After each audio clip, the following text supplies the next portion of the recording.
Oi pessoal, eu sou a Érica da N2N Virtual. Estou aqui no evento Digitalks, né, em São Paulo, falando sobre marketing digital.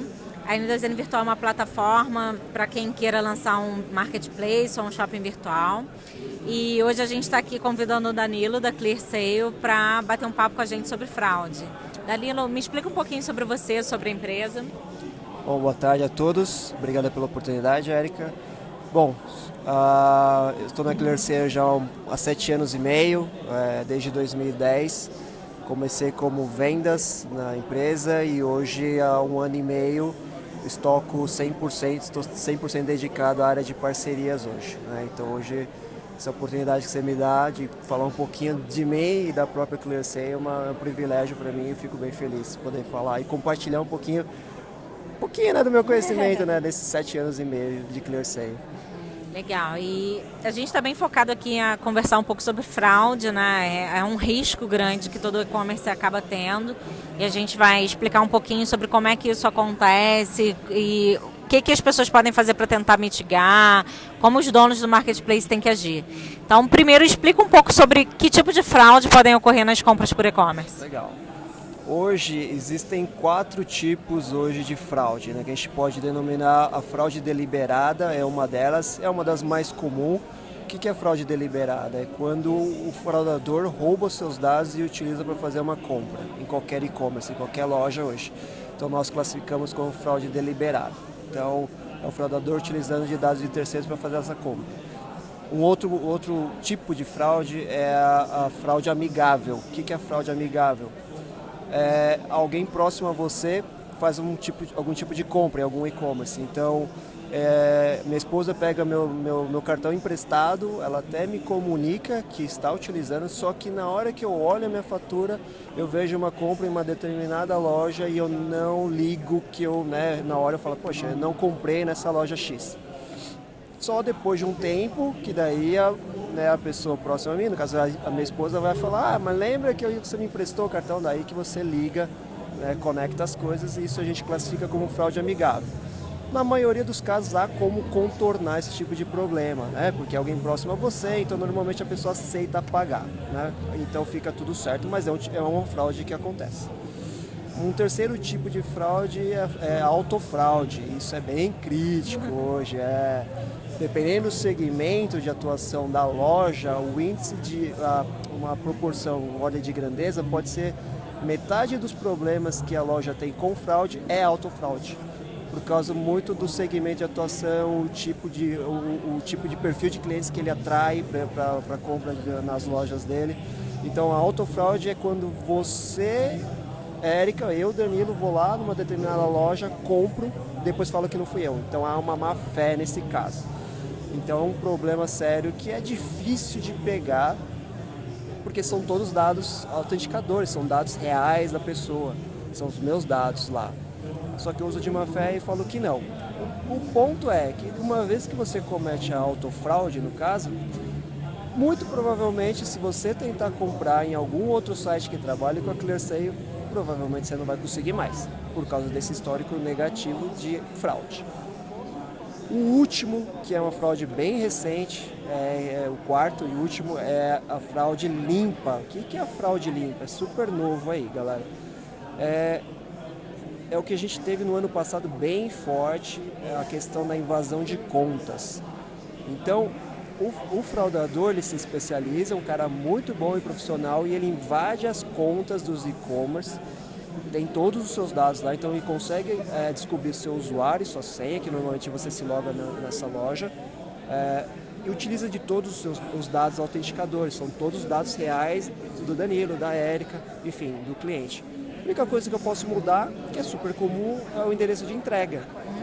Então são dados super autenticadores, são dados quentes que o fraudador utiliza para fazer a fraude. E aí depois que a gente vai descobrir que foi, poxa, uma fraude totalmente diferente, inovadora, e que o cara realmente, o fraudador é muito bom na hora de descobrir meios e formas para burlar e enxergar as brechas que existem hoje no mercado como um todo. Então são esses 4 tipos de fraude que a gente tem hoje. E está sendo comum aqui no Brasil a realização de fraude? Como é que estão os números relativos a isso? Beleza. O que a gente tem de informação? A Clearseal lançou recentemente o mapa da fraude no Brasil. Hoje, para vocês terem uma ideia, o índice hoje é de cada R$100 de compras realizadas pela internet, R$3 é tentativa de fraude. Então, em ordem de grandeza, é 3,05%, para ser mais exato hoje. O mapa da fraude da Clearseal mostra o que? As regiões e o percentual de exposição à fraude que cada região tem. O Nordeste ele lidera, como dentro do nosso mapa, a região que tem mais tentativas de fraude, com 6,73%. 6,73% são as tentativas de fraude no Norte. No Nordeste, hoje o índice é de 4,6% de tentativa de fraude. Depois a gente vai descendo para o Centro-Oeste para 3,77% de tentativa de fraude. O Sudeste é em quarto. Lógico que o Sudeste é o maior mercado, mas a gente está falando em torno de 2,76% de tentativa de fraude. E por último, o Sul com 1,77% de tentativas de fraude no Sul. E se a gente está falando de um mercado aí que fatura bilhões, né, que é o mercado de e-commerce, a gente tem um alto índice de fraude, aí, uma alta perda de dinheiro relativo a isso, né? O ano passado, para vocês terem uma ideia, a Clearseal barrou aproximadamente 540 milhões de reais de tentativas de fraude. Né? Em dinheiro representou isso. Lógico que a gente tem também um percentualzinho do que passou e que virou fraude, mas desse montante geral de bilhões hoje, infelizmente ainda tem a fraude, vai existir a fraude. Infelizmente o trabalho da Clearseal é mitigar a fraude, é reduzir esse índice. Então a gente está falando de em torno de 0,3% são das fraudes que foram efetivadas, que ocorreram. Tá? E quando a gente fala de e-commerce, né, é sempre uma concorrência muito grande se você não tem produto exclusivo. Então todo percentualzinho ali que a pessoa consegue pegar de volta, evitar que se perca, é muito importante. É muito importante porque a gente não está falando só da perda de ter evitado o chargeback. Mas quando a gente fala de uma perda porque você enviou um produto para o fraudador, não é só o custo ali do antifraude que você gastou. Você tem todo o custo operacional envolvido nisso do produto, o custo do frete, da embalagem, então tem todo o custo por trás que é complicado. E fora isso, tem um outro custo que ninguém imagina, mas é algo que precisa ser pensado, que é quando você tem um problema de fraude, que algum fraudador conseguiu utilizar os dados de terceiros, ou os nossos dados, por exemplo, fazer uma compra na sua loja, na loja do nosso cliente, tem o problema da imagem. Então esse é outro negócio que ninguém olha, são poucos que olham esse risco da imagem, porque não é algo tangível, né? Você não está olhando só o número, mas o risco da imagem é muito pior do que o produto em si, daquele dinheiro que você está gastando. Então é muito mais fácil, como diz um ditado, eu falar mal para 10 do que bem para 1. Então se eu tive um problema com uma determinada loja, porque eu fui fraudado naquela loja, eu vou falar que aquela loja que está usando os meus dados de forma ilícita. E não é a verdade, não é? E me conta um pouquinho o que o dono de um e-commerce pode fazer para mitigar esse problema de fraude. Precisa ter soluções que te garantem bons indicadores, soluções de antifraude que te ajudem a melhorar, não só prevenir e mitigar a fraude, mas soluções completas que envolvam tanto a parte de inteligência estatística, behavior analytics, que a gente fala de tecnologia envolvida, que isso tudo funciona, mas se não tiver pessoas na ponta para operar tudo isso, pessoas para fazer uma análise mais minuciosa daquilo que você identifica como uma possibilidade maior de ser fraude, é isso que vai fazer a diferença. Então a gente fala de score de risco, tecnologia envolvida e pessoas. Esse tripé é fundamental hoje para você alcançar os melhores indicadores quando a gente fala de venda pela internet. Então, pensando em solução de prevenção à fraude, precisa ter essa composição desse tripé, né, de tecnologia, estatística e pessoas. Juntando tudo isso, tendo uma boa gestão, com certeza você tem os melhores indicadores, você vai alcançar os melhores resultados com relação à prevenção à fraude. É uma coisa que a gente comentou aí sobre a perda não ser só realmente a fraude, o produto que se perdeu, mas e a imagem, mas também a parte jurídica, né? Se você toma o processo de um cliente, o tempo que você demora para resolver aquilo, o custo que você tem com o jurídico é algo muito ruim para a sua aplicação. Então é muito melhor a gente tentar prevenir ou mitigar do que acabar tendo esse problema, né?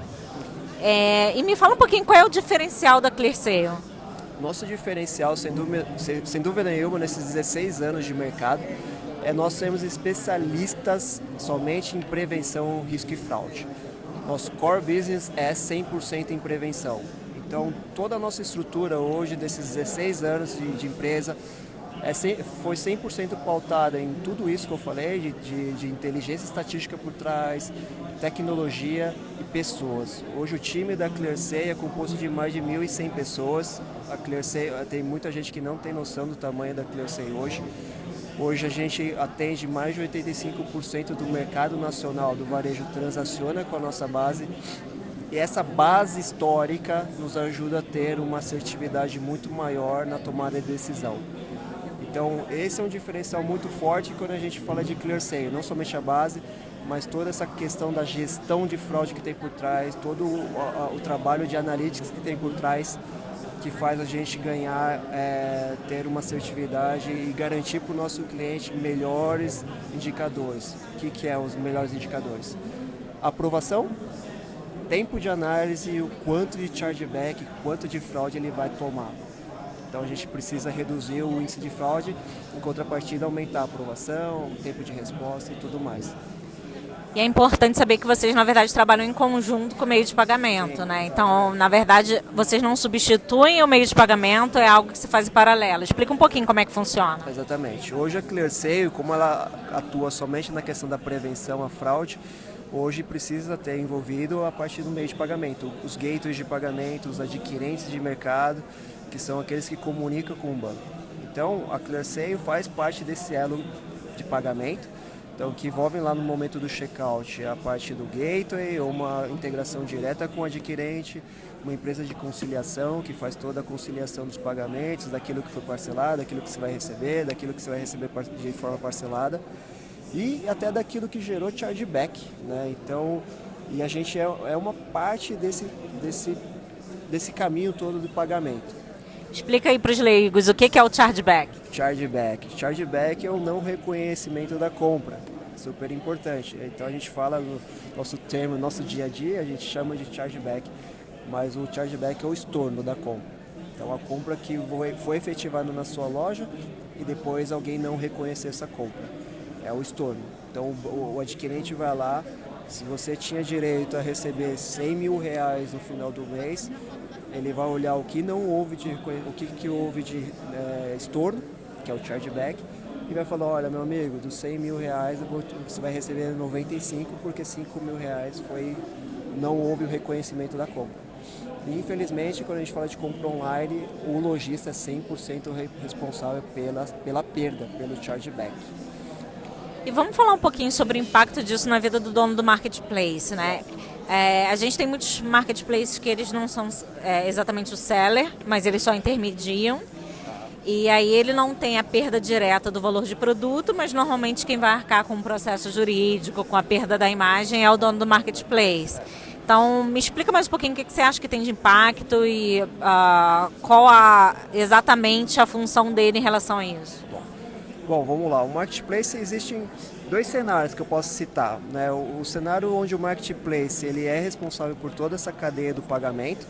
Então o checkout é do marketplace, então os lojistas ele paga lá um percentual para o marketplace e a responsabilidade 100% é do marketplace, de processamento do cartão, da forma como que vai ser transacionado esse pedido no momento do pagamento e do chargeback.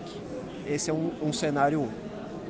E aí não tem jeito, a negociação é do marketplace com esses fornecedores de mercado, direito de pagamento, adquirente e o antifraude.